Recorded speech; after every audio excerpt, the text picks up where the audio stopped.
when we were down on the bottom, everything bad was happening to us. The way they treated you, you felt like you didn't even want to try to do anything. This is a special week. Does anybody know what it is? National Brotherhood Week. What's brotherhood? Kind to your brother. Okay, to be kind to your brothers. But you would like to be treated. Treat everyone the way you would like to be treated. Treat everyone as though he was your brother. And is there anyone in this United States we do not treat as our brothers? The black people. Who else? Absolutely, the Indians. And when many people see a black person or a yellow person or a red person, what do they think? Now look at the dumb people. What else do they think sometimes? What kinds of things do they say about black people? In the city, many places in the United States, how are black people treated? How are Indians treated? How are people who are of a different color than we are treated? They don't get anything in this world. Why is that? Because they're different colors. You think you know how that would feel to be judged by the color of your skin? I don't. Do you think you do? What the fuck y'all worrying about it? I'm living. My destiny's what a cash is. Destiny's like a play, gotta be played to the last act. Matter of fact, survival was my forte. The name of the game is aggression. Fuck what the world says. No, I don't think you'd know how that felt unless you had been through it, would you? My life is real. Can't look, I gotta die 9 times to live. Lord, please forgive, I fuck continuous, girl. Blowing perfect, taking trips to the end of the world. It might be interesting to judge people today by the color of their eyes. Would you like to try this? Sounds like fun, doesn't it? Since I'm the teacher and I have blue eyes, I think maybe the blue-eyed people should be on top the first day. I mean, the blue-eyed people are the better people in this room. Oh, yes, they are. Blue-eyed people are smarter than brown-eyed people. Is your dad brown-eyed? One day you came to school and you told us that he kicked you. He did. Do you think a blue-eyed father would kick his son? Dear bottomless pit, I wake up in a deep search for intent to believe in me. But the day is intense and death-driven with some Okay, yes. We are bored. We're all bored now.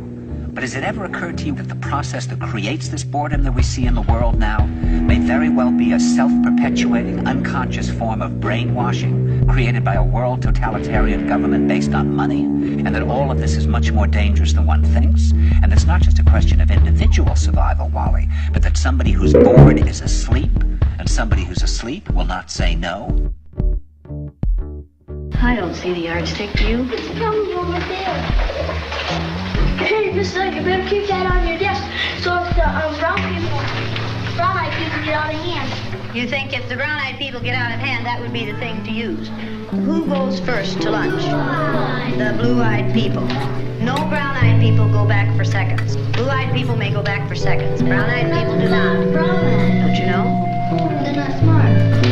Is that the only reason? It might take too much.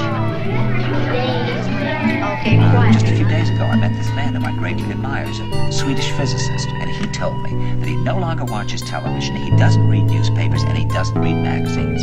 He's completely cut them out of his life because he really does feel that we're living in some kind of Orwellian nightmare now, and that everything that you hear now contributes to turning you into a robot.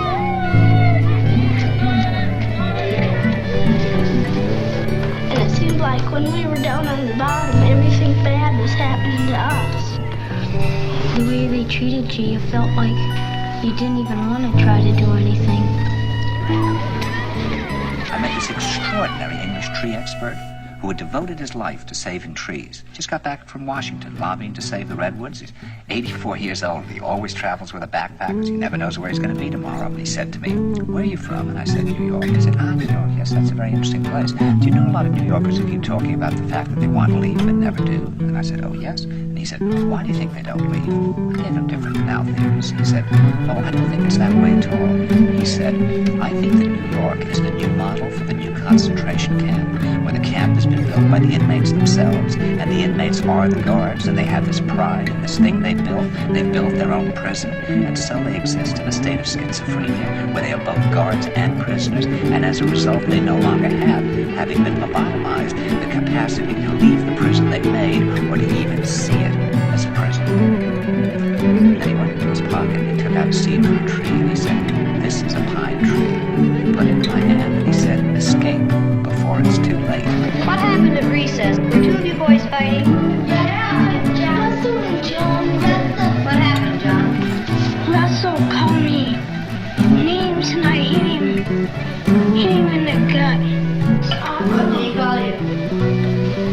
Brown eyes. Did you call him Brown Eyes?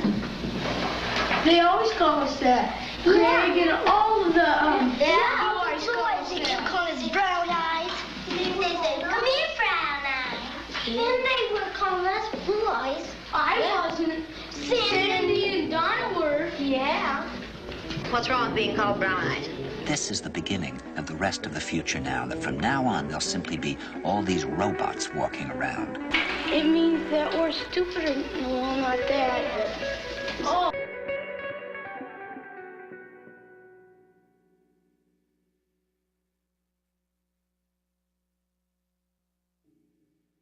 Feeling nothing, thinking nothing.